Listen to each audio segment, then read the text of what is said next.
Hello, my dear friends and students. Hope you all are fine.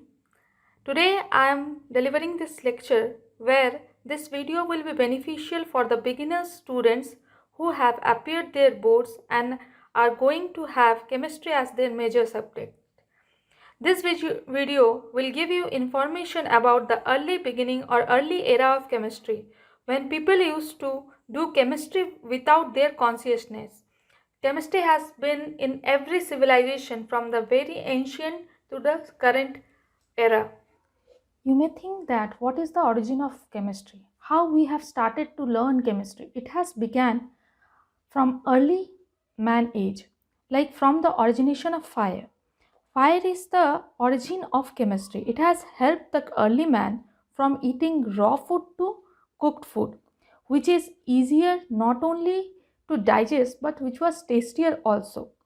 With the introduction of fire, many other techniques were developed, like smelting, preparation of glass. People have started using various techniques in their life to make their life easier, making new devices, making new applications of fire. Fire not only has helped in glass making, it has also so people have now not only has limited the application of fire, but they have started making weapons from it, making alloys, use it in the preparation of fertilizers, fabric making, plastic materials, and various applications were generated after the introduction of fire. So this shows that the chemistry has begun on the introduction or origination of fire. So now we will talk about chemistry. When we talk about chemistry, the first thing comes in our mind is matter. What is matter? And when we think about matter, the first things comes about in our mind is atom. Atom is considered to be the very smallest scale of matter.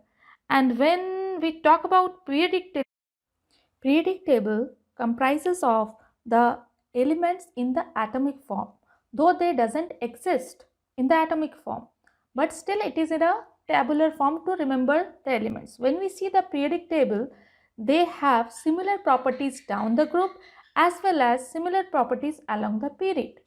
Again we move to the atom. Atom comprises of the fundamental element of matter, and it comprises of electron, proton and neutron. It is due to the electron and its participation in various chemical activities has resulted in the formation of various chemical compounds, molecules. So now comes the roles of molecule. When atoms combine together, they form molecules. Suppose two hydrogen atom combine together to form hydrogen molecule, and two atom of oxygen combine to give oxygen molecule. Similarly, chemical compounds can also be formed when two different molecules combine, like hydrogen and oxygen combines together to give water. Though you may see that the properties of the molecular form and the chemical forms are very different. Like if you see, hydrogen is very explosive in nature, but oxygen it also supports combustion, but the compound formed by the uh, combination of hydrogen and oxygen, it does not support combustion. Rather, we can say that it is neither exploding nor burning.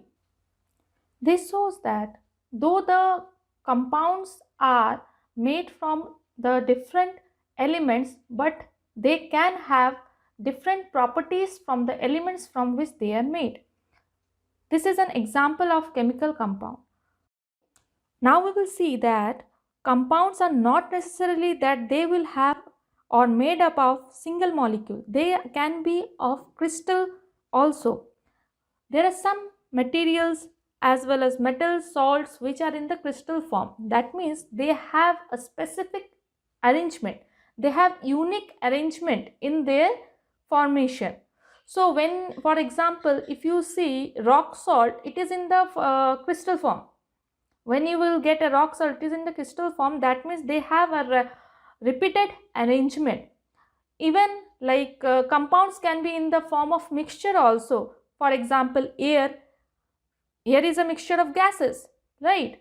Similarly, if you in a daily life, if you see, cake is also an example of mixture where many compounds are mixed together to give the desired product. Now we will talk about bonding. How does element participate in bonding? That is, the electron of the element will participate in bonding. Bonding can be either covalent bond, where sharing of electrons takes place from their valential electrons. It can also be ionic bond, where an element completely transfer electrons to the other element. In this way, ionic bond formation takes place. But there are other kinds of bonding too, other than covalent and ionic. You will see in water, we will discuss in further classes, like what is hydrogen bonding, what is van der Waals bonding. Apart from that covalent and ionic bonding which you have studied in class 10, we will also discuss all this kind of bonding. It is an universal truth that you may think that why does bonding takes place? Bonding takes place because after the formation of bond, compound gets stabilized, so they used to form bonds. The molecule gets stabilized because the energy gets reduced after the formation of bonds. For example, like oxygen and wood will not burn until and unless we provide an external energy. That is, if we until and unless we ignite it. We ignite it with a use of matchstick, then only the reaction takes place between oxygen and wood and burning takes. This shows that when we want to start any reaction, some kind of energy has to be provided. This energy can either be in the form of light, heat, or other external energy such as electrical energy. Even there are some materials which doesn't require any kind of energy to start the reaction. Those are known as catalysts. Here you can see that in hydrogen peroxide, when we add potassium iodide as a catalyst, reaction began. What we have talked about elephant toothpaste, it is that only. That is, here the catalyst changes the kinetics of the reaction. So what is kinetic of a reaction? It is the rate of reaction. We will study all these things in our syllabus, in our chemistry syllabus. This shows that energy plays an important role in the reaction mechanism. How does the reaction takes place? It shows an important role. The energy can not only give product from the reactant, but it can also change the phase of a substance. Generally, we know there are three phases of a substance, that is solid, liquid and gas. Now you may think that how does the phase change? Phase changing factors are dependent on energy. Suppose, for example, you can change solid to liquid by raising the temperature. Similarly, in liquid to gas by raising the temperature. So, from solid to liquid and liquid to gas, we can change it using temperatures, or we can say using energy. If we want to maintain the phase of a material, then we have to maintain the temperature and the pressure of the material at which it is in that phase. For example, you want the gas to get solidified. What you will do? You have to apply external pressure. That means the pressure should be high and the temperature should be low to do so. But you want to do the reverse of it. That is, you want to change the solid to gas phase. Then you have to apply high temperature and the pressure should be low. In these conditions only you can change the phases. That means that solid and the gases are the inconvertible phases if we change the temperature and pressure. Here this shows that temperature and the pressure are the major factor to change the phase of any substance. As we were talking about this reaction, there are several kind of reactions: substitution reaction, elimination reactions. All this kind of reaction will lead to a desired product. For example, which we have studied in earlier in class 10, we have studied that two reactants combine together to give a product that is known as combination reaction. Suppose A and B reacts to give AB. Similarly, AB can break down into A plus B. Such reaction is known as decomposition reaction.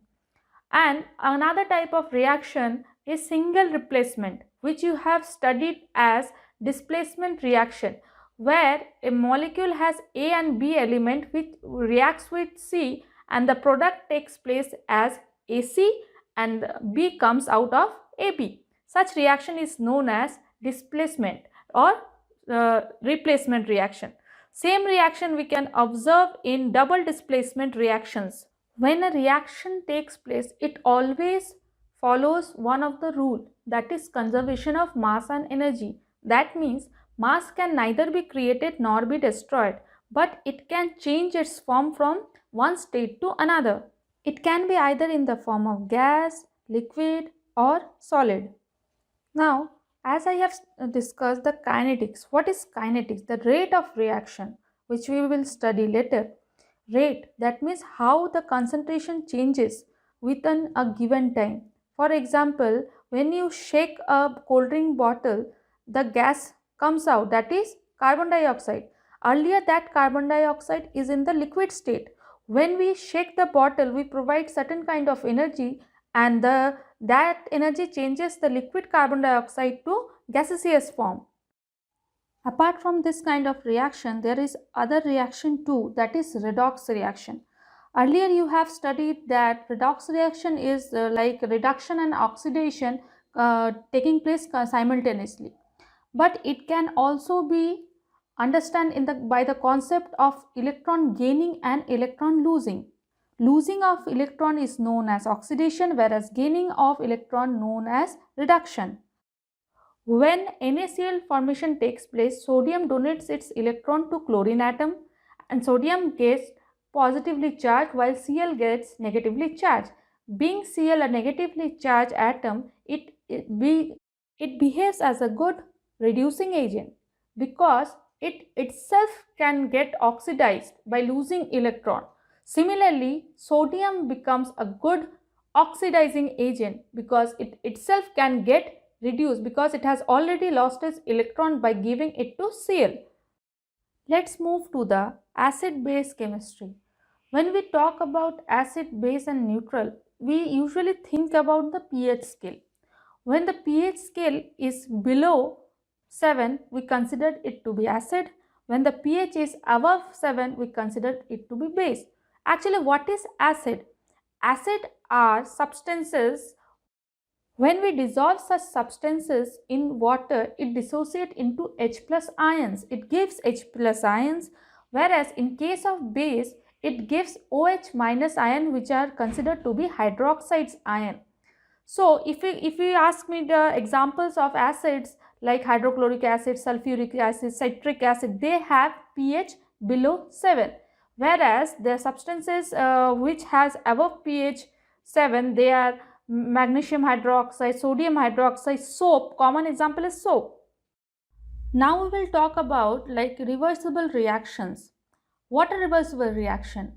If a chemical reaction takes place in a closed system, that means there is no exchange of reactants or product, then equilibrium reaches.